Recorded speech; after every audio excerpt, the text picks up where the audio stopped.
Monday, 12th of February 2018, 11 o'clock in CET, 10 o'clock in London, and 12 o'clock in Eastern Europe. Wherever you are, welcome to our international webinar, Real-Time Daily Trading Ideas. We have 5 days a week, 5 different traders.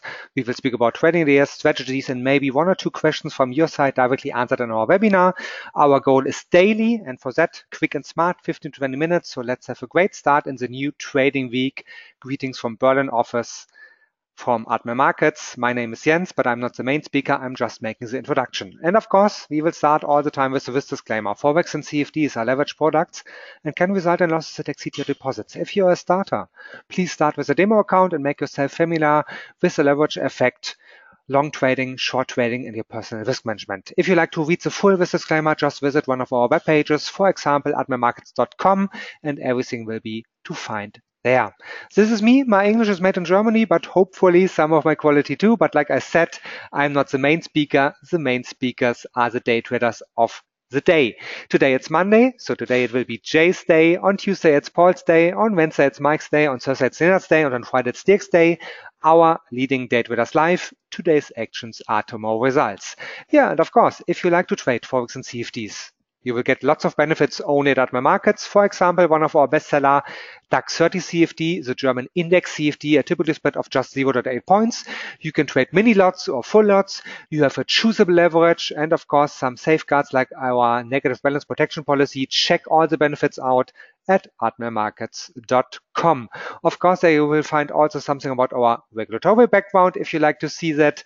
And if you like to speak with us, call us, send us an email or some other channels like YouTube or Facebook. If you're not available every day to the same time to being live here in this webinar, a couple of hours later, it will be recorded at YouTube. So check out youtube.com/admiralmarkets also from time to time. Enough from me. Now it's time for Jay. Hi, good morning, Jay. We had a small interruption, but Mike make it good on Monday. So now back with you. Hi, good morning, Jay. What's your view to the markets today? Good morning to you, Jens. Good morning, traders. And thank you, Admiral, for having Mike pitch in for me last week. I apologize that I was gone. I checked my notes. It's almost been a month since we all traded together. So let's get started. Let me show you my screen. Hopefully you can see it now. Let me double check. Yes, you can see it. So off we go. Of course, allow me to talk about the market correction, especially led out of the US, give you a couple of reasons why we saw that, a little bit of a big picture. So as you can see, there's a big picture view, and I'm still continuing to look for longs. My hope is that over the next 30 days, due to very high implied volatility, we may see continued sell-off in equities. Expect a wilder ride. I'm expecting a turnaround this week, but as you can see, I'm looking to add in equity positions into my retirement portfolio. I would be elated and super happy if I would get into solid, super good names on the long side. Also, what's important for you guys to see here is that you can see the measurement of the last move divided into quarters and halves. Why is that? That is due to program trades. That is how some of the major algorithms are programmed to work. And what's really nice is when you see a volume profile lining up with a program trade profile level that is on top of what we call here, for example, a role reversal. These would be absolutely superb buy points. The rally, to put it into perspective, June 6, 2009 until Jan 29 of this year, we made 332% profit in the S&P futures.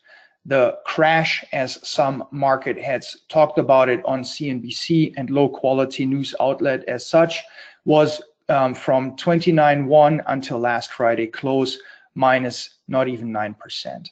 So please keep the big picture in mind. Please know that the guys are looking, the big boys are looking at fundamentals, and the fundamentals are still globally in economic expansion and economic growth mode. That's important. Why did it come to what it came to last week? One, we had rising yields. In the very long end, we saw inflation expectations getting priced into the curve. As you may recall, I don't know if we even talked about it here in the Monday morning briefing, we had continued US yield curve flattening, and it kept going flatter and flatter and flatter. Why? Because the short end was influenced by the Fed, who are in a rate hiking cycle, and the long end did not price in higher inflation expectations, the very long end, and now that's finally came to fruition.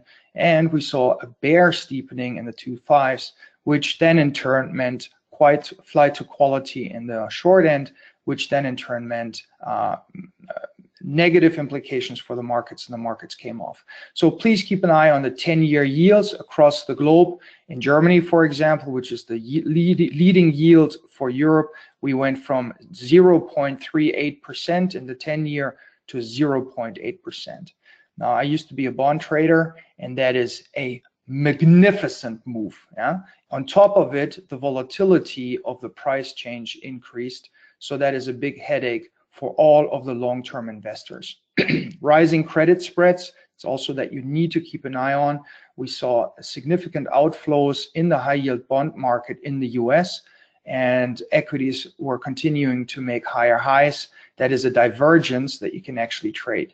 So don't look at MACD divergences, look at divergences where billions of dollars are changing hands. High yield credit sold off. That is a negative implication for US equities. Rising implied volatility, I'll show you a slide towards that in a little bit, and very high usage of high margin. Now, we are not on top of an economic cycle yet. We are toppish in terms of economic cycle in the US, but due to the tax deal and the Trump administration getting some work done, we are seeing that we're moving on the economic cycle curve a little bit. Yeah, that's breathing. But also note that the US Treasury said in order to balance the budget, they need to borrow more in the 3-year, 10-year, and 30-year segment of the US Treasury market. So that also put pressure on yields. That means more supply is coming, implies lower prices. Lower Treasury prices means higher yields. Okay, and then we saw retail going all in right at the beginning of the year. Equities had a fantastic rally into the new year. The market went parabolic. We call that a J curve, and J curves are never sustainable. They will always sell off, always. Look at Bitcoin, for example. I'm not saying Bitcoin is a bubble, by no means. I'm not saying that at all. I'm only focusing you on graphs that are J curves. So this is a monthly graph. Can you imagine this blue candle here on a daily? That's a J curve. So as you can see, this is a very difficult market to get into. It's almost a 45-degree angle. 45-degree angles are the hardest to get in, and then a sell-off like this, we call that a long squeeze. So potentially this could turn into a long squeeze. I have my doubts, but you need to be open and trade what you see. Inverse volatility exchange traded funds were tested. What do we mean by getting tested? We mean we had a tremendous amount of money flowing into passive investment vehicles like exchange traded funds. In 2008 in Lehman Brothers, we started, actually in 2006 already, we started selling volatility products to insurance companies as a fifth asset class for risk distribution and for diversification and to make additional money. These short volatility strategies that we started, us investment banks, selling to end clients, were money printing machines, because systematically implied volatility tends to be higher than realized volatility. Now, we don't have time to explain everything. Just Google the words if you don't know what I'm talking about. But in the end, until this week, what happened is that this institutional money printing machine via ETFs was also sold to Mr. and Mrs. Smith. And that is a problem because ETFs see so much inflows that leads to a misallocation of capital within the capital markets. And it means that tourists, in terms of investors, are investing in products that they don't even read the disclosure, the prospectus, or know what they're buying.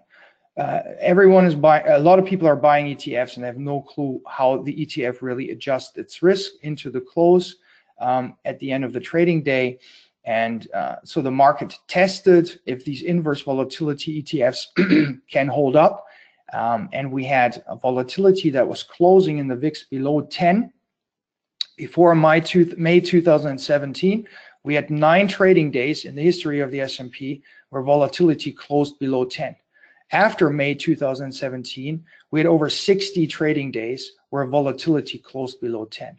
That means a volatility VIX reading that goes from 10 to 20 just increased by 100%.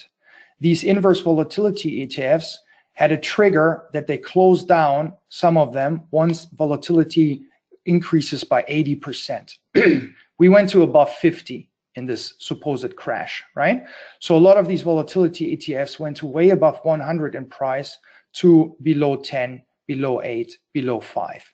And then they were closed out. And Mr. and Mrs. Smith were wondering why once again they invested in a product that made them a lot of money for a long time, and then it is worth zero because you don't know what you're buying.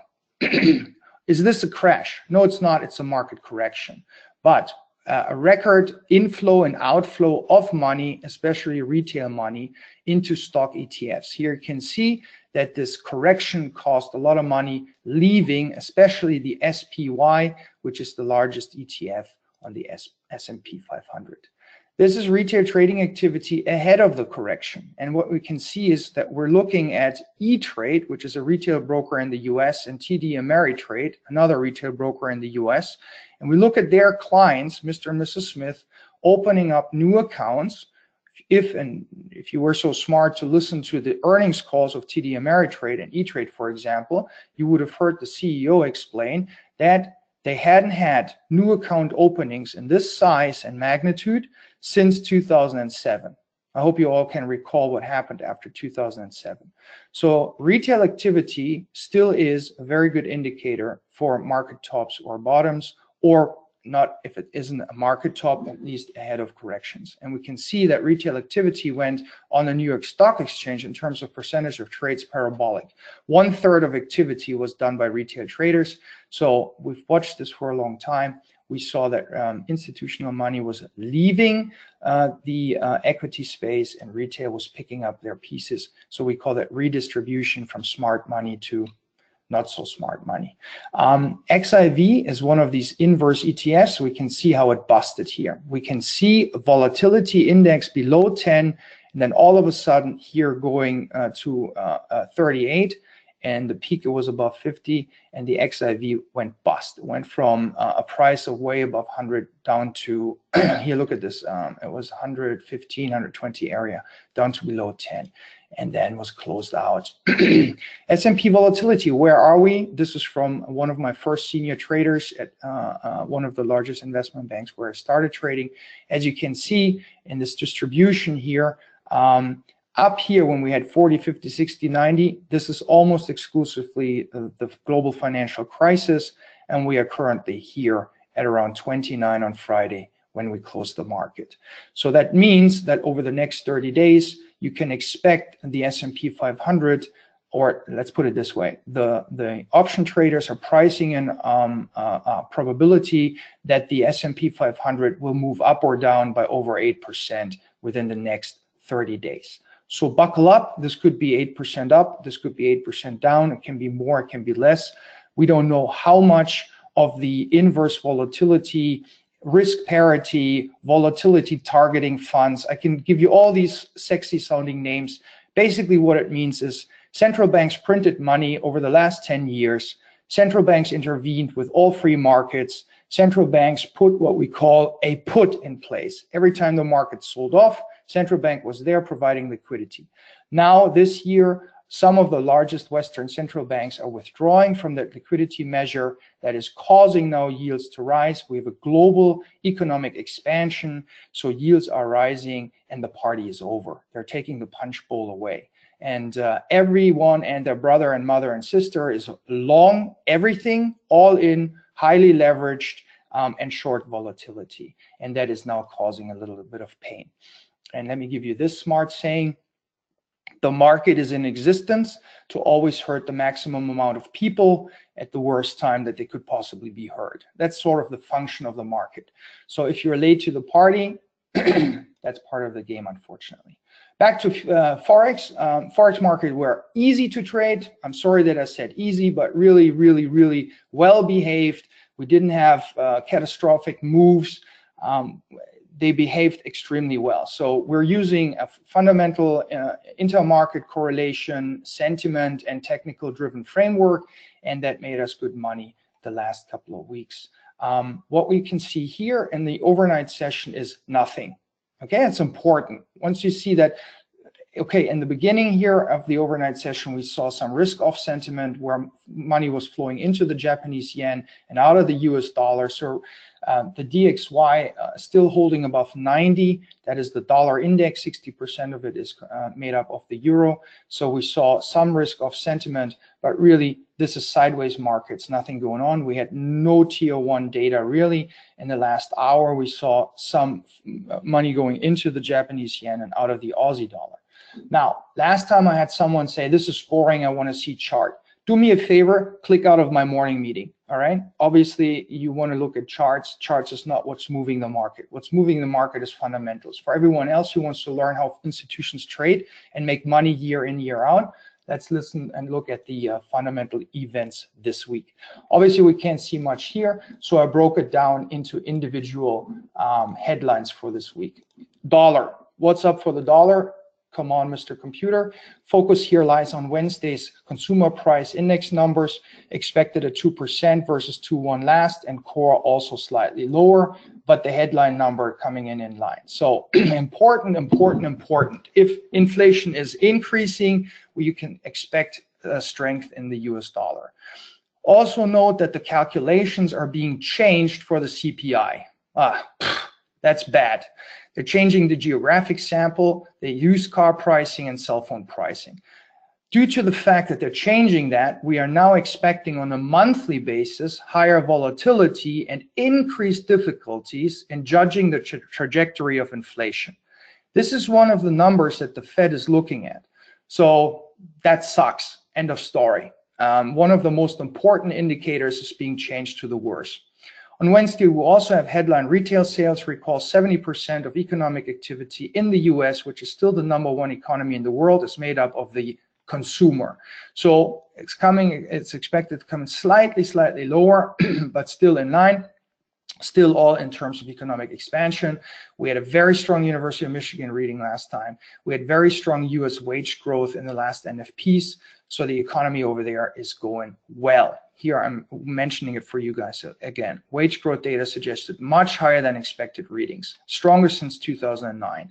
So what did the Fed do in their last statement? They changed one single word that leaves the door open for potentially 4 hikes. Currently, there were 3 hikes priced in prior to the market correction, and now we have a 49.8% probability for 3 hikes in 18. So the market is going, oh my God, are they not even? Prior to the correction, we were talking about 4 hikes, the yields were increasing, then we had a 10% correction in equities, now we're below 50% probability for 3 hikes. That would mean weaker US dollar.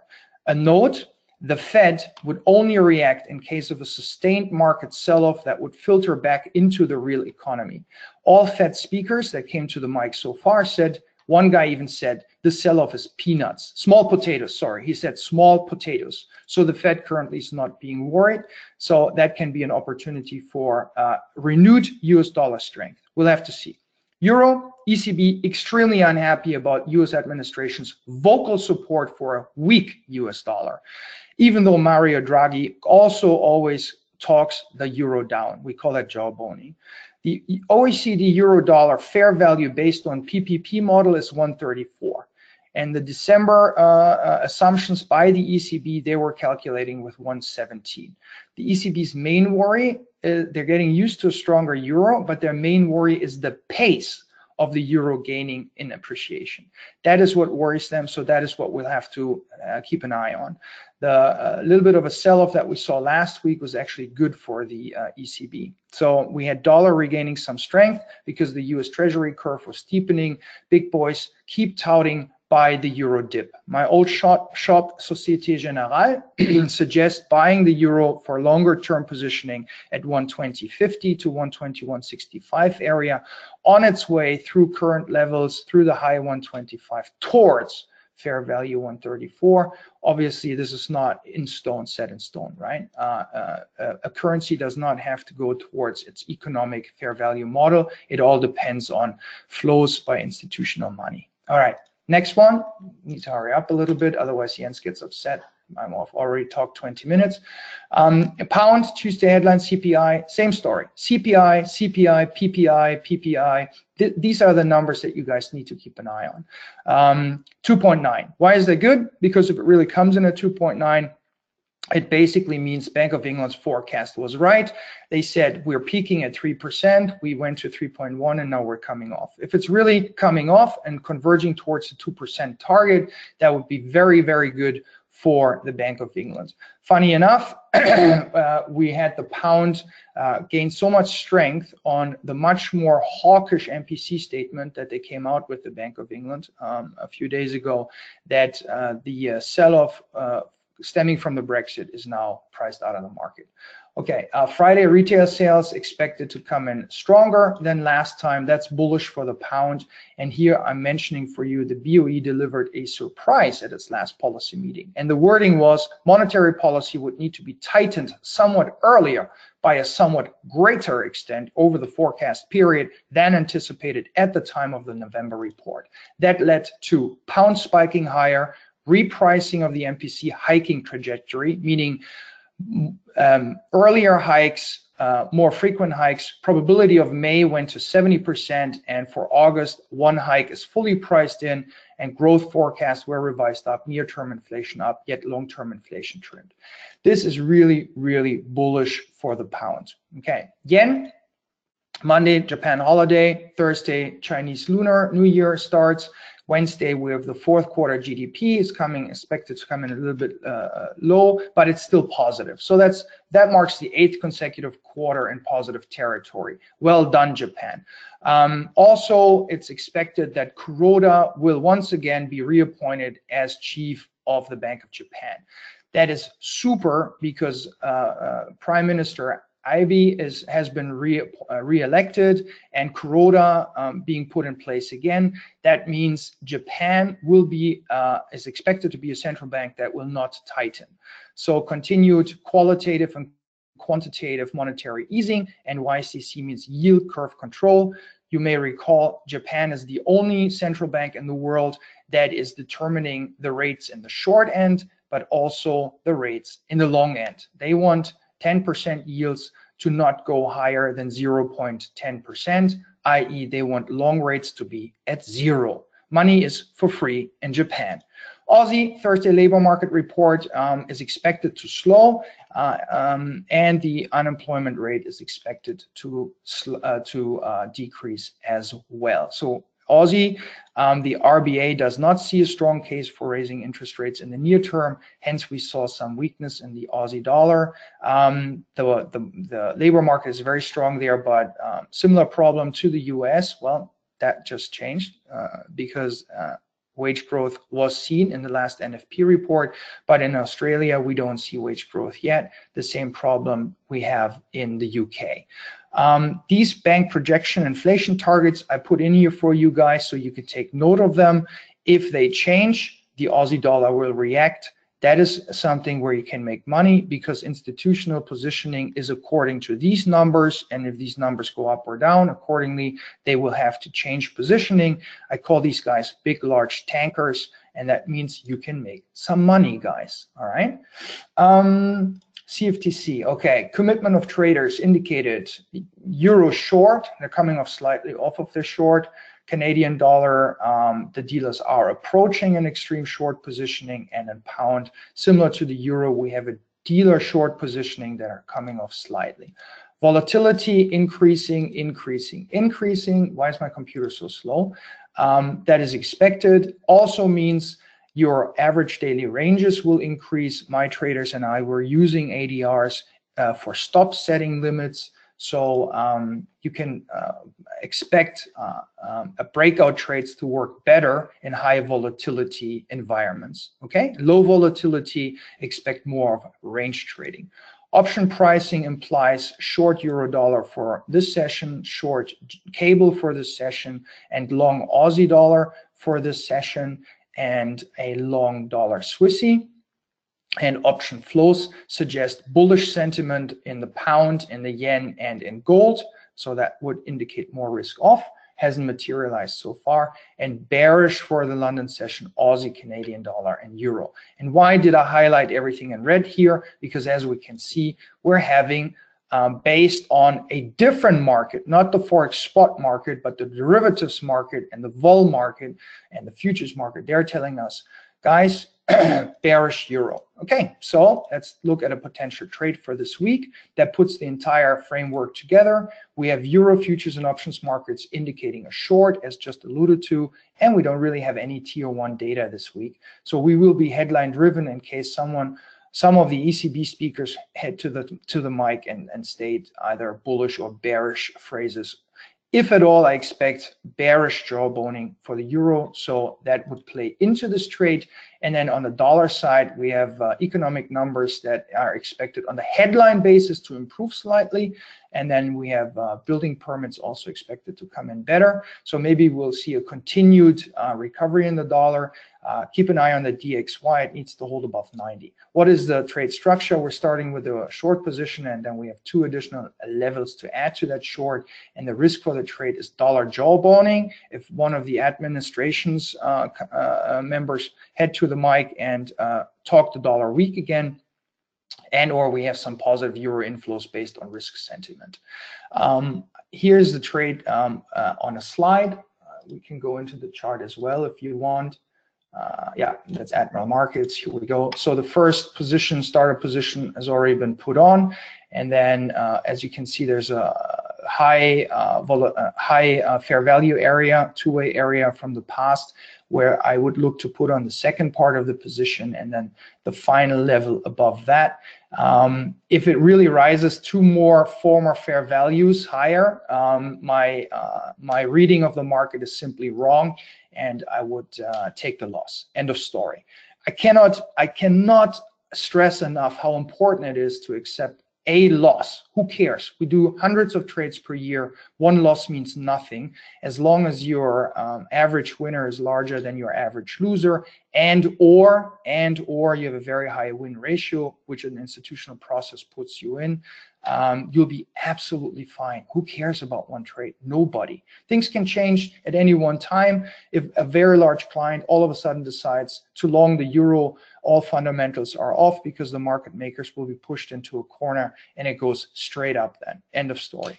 But based on what we see in this chart, I can try for the short for the week, and we'll just have to see if and how the trade works out. That would put me towards the end of the morning meeting, 28 minutes. I'm sorry, guys, but I wanted to take a few minutes to talk about the supposed crash in the equity market. I hope you learned something, and I wish you a very good week. Make a lot of money, and thanks for your time and your attendance. I really appreciate you guys' time, and thank you, Jens, for giving me the opportunity to talk to your traders. Talk to you later. Trade smart, live free. Thank you, Jay. Thank you a lot. Tomorrow is another day, 5 days a week, 5 different traders. Everybody has a different, unique trading style. So this was a style from Jay. Tomorrow is another day. Just check us out to the same time. Greetings from Berlin office. Thank you to Jay. Bye-bye, and all the time, good trades.